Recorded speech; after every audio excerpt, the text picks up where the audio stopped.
Scroll and Dagger presents The Pensive Tower.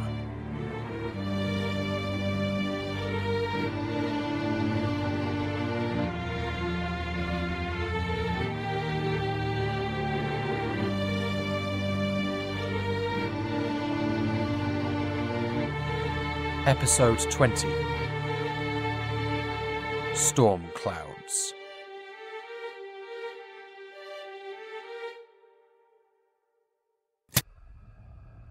This is the memory of Corporal Cassian SinLeop, human, aged 34, identified as male. Memory regards his journey home across Sangland and was donated on the 17th of the month of Bloomingtine in the year 723. Inscribed by Paxton Ferox on the 5th of High Moon, 730. We begin. It's hard being so far from home. I don't even have it the hardest. There are some in my unit from the Wind Islands. You have to wonder sometimes, what's so bad at home that they'd want to be stationed at the very other end of the Federation? I mean, I know that the regiment gets sent where it's needed, you have no control over that. But you know where that regiment is deployed from when you send in your applications, so you should be able to tell roughly where you'll be spending most of your time. You apply to the Wind Coast Rangers, for example, you know you're going to be spending a lot of time in Winmouth.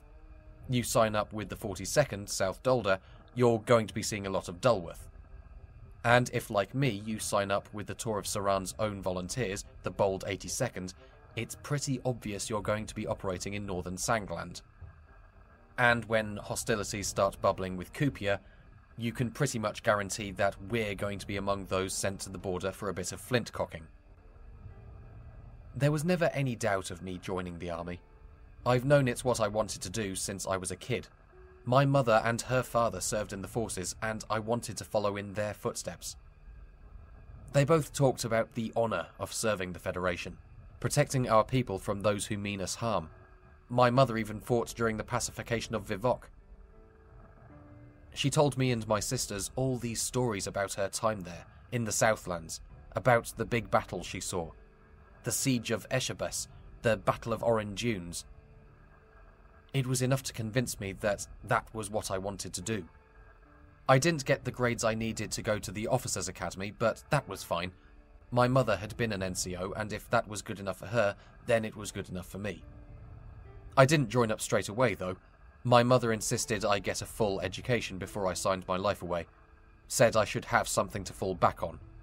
I wasn't convinced, but she is the voice of experience, so I enlisted at Brana University on the military scholarship, studying geography. And thank the three that I did, because that was where I met Elbas Alidi, the love of my life. We met at an evening party set up for the new students of the philosophy department. My hallmate was one of those new students, and he invited me along. I've never had any trouble being around new people, but even so, it's difficult when you only know one person at a party, and that person quickly abandons you when he finds his friends. So I was kind of wandering around the room, and then I just looked over at the bar and saw him there. He was looking at me and smiling this crooked kind of smile that just drew me in. He bought me a drink. That was the first time anyone had done that for me. And we got to talking.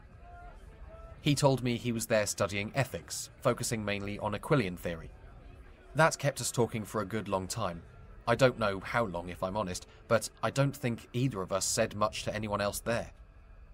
When the party ended, we both said we'd like to see each other again soon. And that was pretty much that. Elbas and I were never much out of each other's company. After a year or so, we got a place together in the city. I won't pretend it was all smooth sailing. Along with the usual bumps in the road of any relationship, we had a pretty major sticking point in the form of a blue coat. Elbas has never really been that keen on my choice of career. I don't know if I'd call him a pacifist, but he was definitely very vocal about his disapproval of a lot of what we're doing along our eastern border, and we had a few discussions on that subject.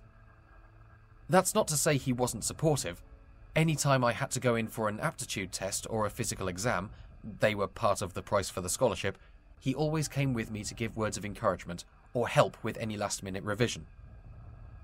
What with the regular testing for the army on top of my university studies, I'm not sure I would have been able to keep going with it all if it hadn't been for Elbus. I told him he was the reason I'd graduated with as high a grade as I did. He gave me that smile of his and told me I would have done just fine. We both knew he was lying and we laughed about it. I ended up passing in the 2nd degree. Not the best, but it was good enough for my purposes. Elbus, naturally, passed in the 1st degree with honours. I couldn't have been more proud of him when he walked up onto that stage to receive his certificate from the Director of Education himself. The next few months were a little straining on our relationship. I was in Whitburg going through training. Meanwhile, Elbus got a job at a higher education school in the northern Sangland marches. So, needless to say, we didn't see each other much, and though we tried to call each other on the Apavox as often as we could, it's really no substitute for the real thing. It's actually got pretty unbearable. But I got through it, finished my training, and when the time came to put in my applications, I went for as many barracks as I could that were based on or near the marches.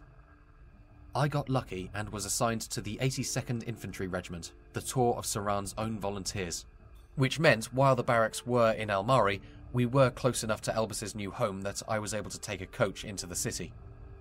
First time I did that, Elbus came to meet me at the station. He'd rented a cart so he could drive me to his house, or our house now, technically. And a few miles later, I got my first sight of Thackleton, a decent-sized town in the shadow of a more than decent-sized mountain. Have you heard the story about Thackleton? How it got its name, I mean. It's one of those stories that gets around. The mountain shares the name of the town. The story goes that when the old Centurions took over the region during the Dark Age, they asked the locals what the mountain was called. Now, the mountain didn't have a name at that point, so the locals just said it was called Ichil, which is Italic for mountain. So the old Centurions called the place Thain Ichil, which translates as Mount Ichil, or Mountain Mountain. Then, years later, when the region was annexed by Sangland, the mountain was named Thanakil Atan, literally the mountain Thanakil. And finally, after unification was done with, it was officially named Mount Thackleton, which, if you've been keeping up, means Mount, Mountain, Mountain, Mountain. Eventually, a town was built there, and it was named after that mountain. It's a good story, right? It gets a good laugh out of historians and linguists up and down the Federation. Thing is, it's not true. It's one heck of a coincidence, I'll grant you, but if you ask any of the locals, they'll tell you the truth. They've all heard the story, of course, but they'll tell you that the town was there long before unification, and it was actually the mountain that was named after the town, not the other way around. And the name should actually be pronounced Tahakiltan. It comes from the old Centurion Thahanka Ilatan, which means, I'm told, Dragon's Rest. According to Harold Strom, a man I met in the Grey Lion who claims to be an expert in local history, there's a very old legend connected to the area which explains the name. Supposedly, thousands of years ago, a dragon came to rest there, curled up and went to sleep, and over time, a mountain formed around it. That dragon's apparently still down there, at the heart of the mountain, waiting for something. Strom wasn't really sure on that point. It's waiting for something, and that something will happen apparently at some point, and then the dragon will wake up again. I mean, that's the story, anyway. I realise that this might sound like rambling to you. You're probably reading all this thinking, how or why is this relevant? Well, I promise, there is a reason for beginning this way. Dragons have been rather on my mind since all of this happened. Anyway, I moved into Elbus's house, and we've been living there about 10 years now. 4 years after I moved in, we proposed to each other, and a couple of years later, we were married. We decided against going on the adoption rolls until I'd finished my service. I told Elbus if we were going to have a child, I wanted to be there to help raise them. Elbus was a little disappointed, but he understood. Aside from that, our home life was pretty amazing. I'd have to leave for a few weeks or months every now and again for training exercises or tours along the borderlands, but I always came back eventually, and There, Elbus would be waiting for me. It wasn't all breezy. There were still aggressive insurrectionist cells in Vivok that needed dealing with, and then there was that dispute with the Lauhin Republic. They called it the Battle of the Temples, but honestly it wasn't much of a battle. Barely lasted half an hour before things got settled. I must have impressed someone in that half hour though, because it was shortly after that I was promoted to Lance Corporal. And then a year or so later, I was made full corporal by our company's new lieutenant, Jal Chambers. On the whole, life was pretty good. And then, well, then things got more complicated.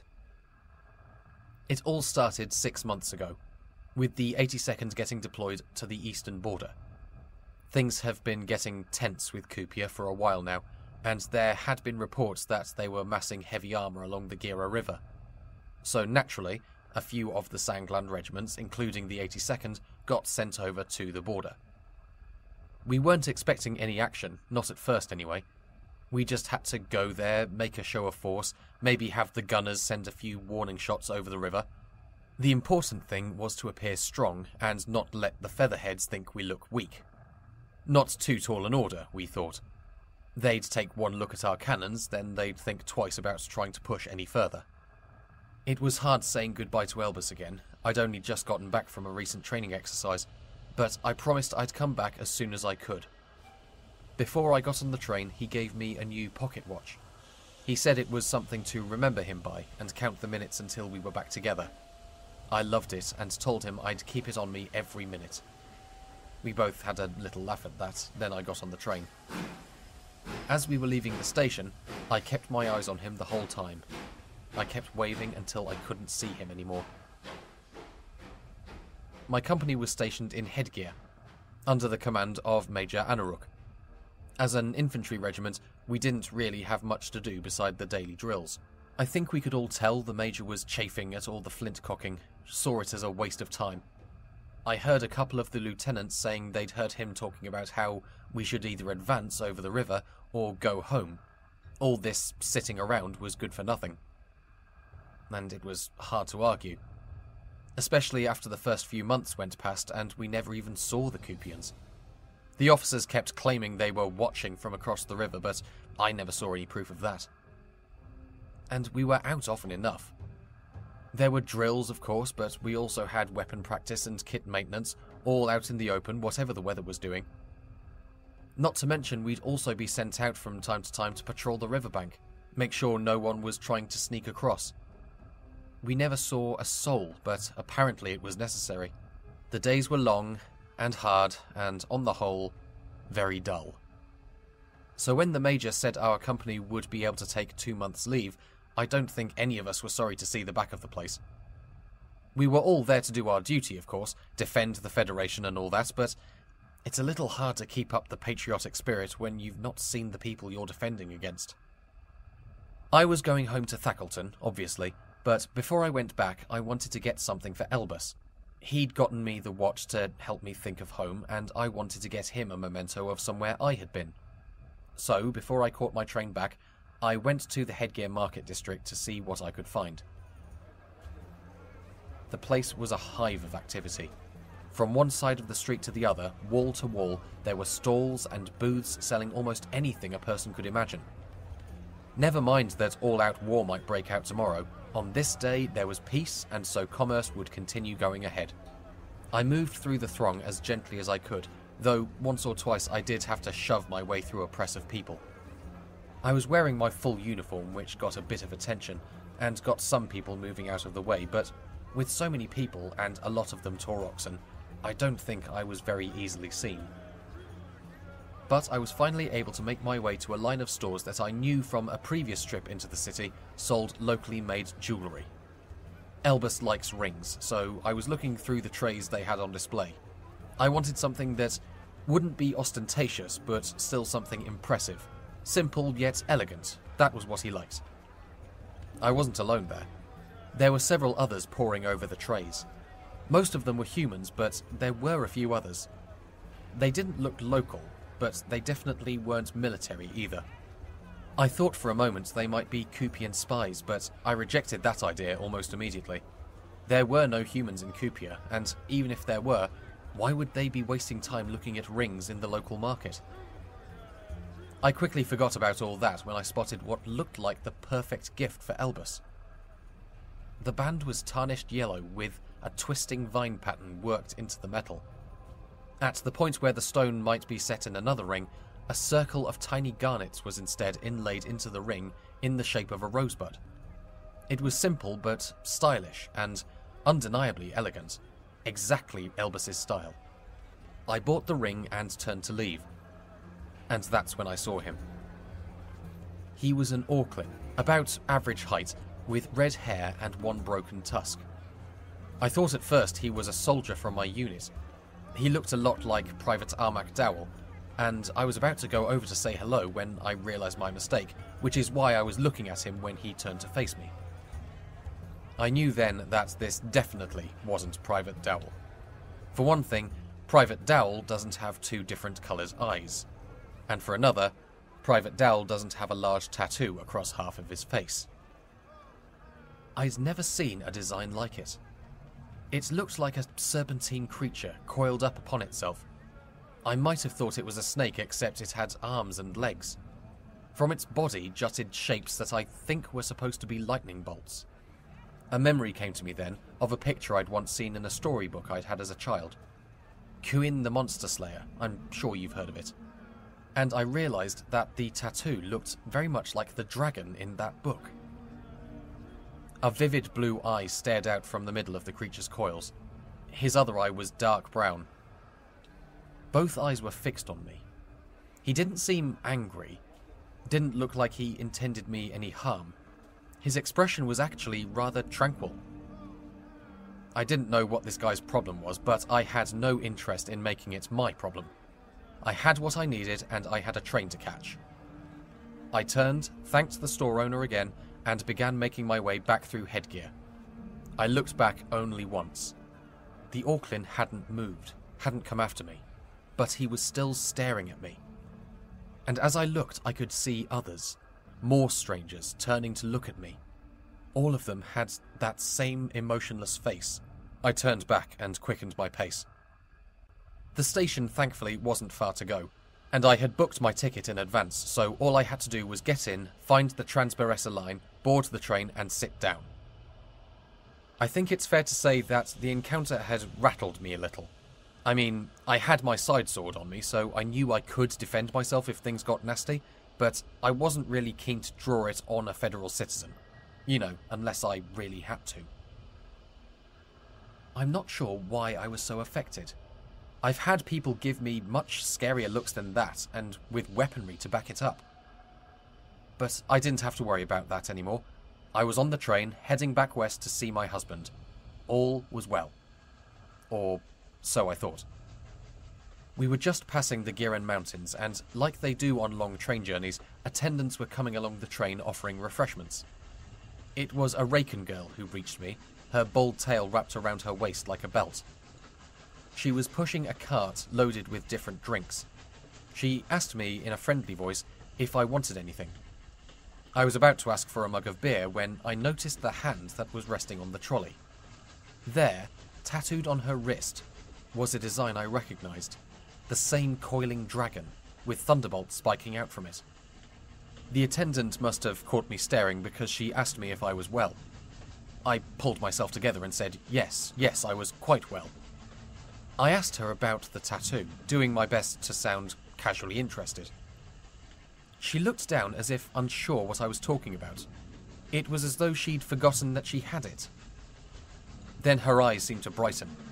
"Oh, this," she said cheerily. "It's just the symbol of my church." She looked at me with the enthusiasm of someone invited to speak on a subject they're passionate about, and I realised that I'd just opened myself up to an evangelical lecture. Obviously, it was too late to claim not to be interested, so I politely nodded my way through a very prepared-sounding speech. I didn't take much of it in, but it sounded pretty standard fare for a fringe religion. Something about a rejuvenated world and a restoration of the true natural order. I've never been particularly religious. I mean, I observe the holy days, and I'm sure to visit the Trinlian on the feast day of the Three, but other than that, gods and higher powers don't really feature much in my life. Suffice to say, now that I knew the tattoo was just the symbol of some little nature cult, I wasn't that worried about it. Those folk in the market were probably just members of the same group, and finding another member on my train was just a weird coincidence. Unlikely, but not sinister. Thankfully, the lecture only lasted a couple of minutes before she seemed to remember that she was supposed to be doing her job, and she left me in peace. But not before giving me a quick, mysterious smile and saying, "The storm will soon come." A fairly innocuous comment, right? Probably just something they say to each other in her church group. But for some reason, I felt a shiver of dread run through me at those words. I didn't know what to say, but apparently nothing was expected, because, without another word, she pushed her trolley up the car and out of sight. I don't think I moved or said another word for the rest of the journey. I don't know why. I can't explain it. I know it's nonsense, but something about those words from her after seeing that tattoo, it really shook me up, and I'm not easily shaken. I saw the attendant a couple more times as our train carried on westward. The first time, I thought I caught her looking at me, but when I looked again, she was deep in conversation with another attendant, a tall human girl. The next time I saw her, a few hours later I think, she was making a call on the car's Vox. I couldn't hear what she was saying, she was too far away, but I could have sworn I caught her glancing in my direction more than once. I'd pretty much made up my mind by the time we finally pulled into Zalatan station.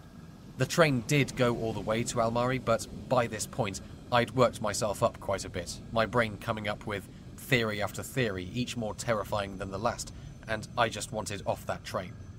I grabbed my bag and nearly jumped onto the platform. Relief flooded me. I wasn't sure what was going on, what had put me on edge, but I now felt that I was safe. I could just wait here on the platform for the next train heading north. There was bound to be one soon enough.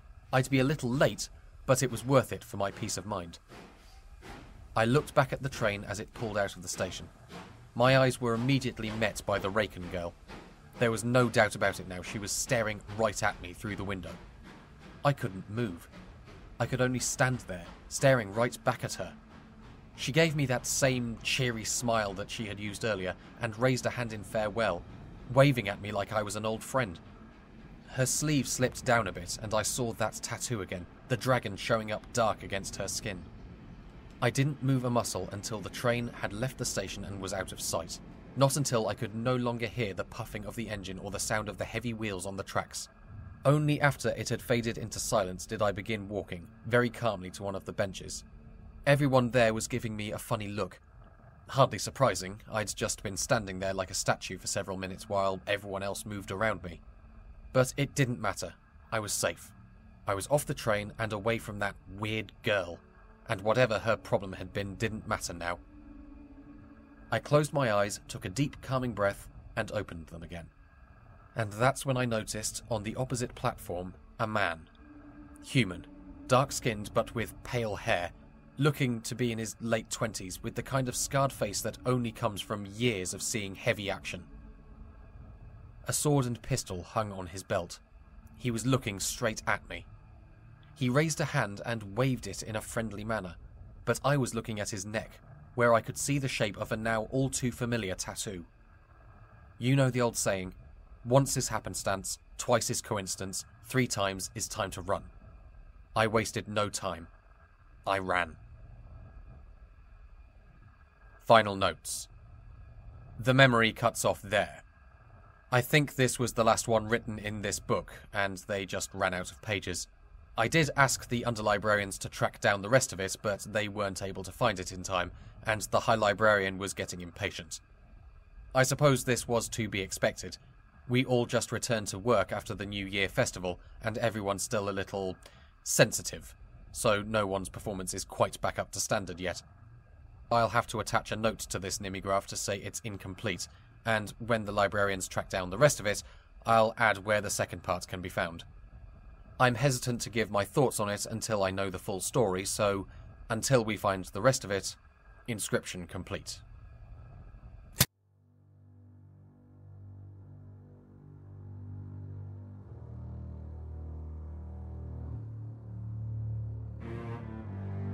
The Pensive Tower is a podcast distributed by Scroll and Dagger and licensed under a Creative Commons Attribution Non-Commercial Share-alike 4.0 International License. Today's episode was written and performed by Gareth Cadogan and produced by Gina Moriarty. Original theme by Evangelos Anastasatos with artwork by Cassie Shepherd. For more information such as ways to support us or to view show notes, visit us at scrollanddagger.com and please rate and review us wherever you get your podcasts.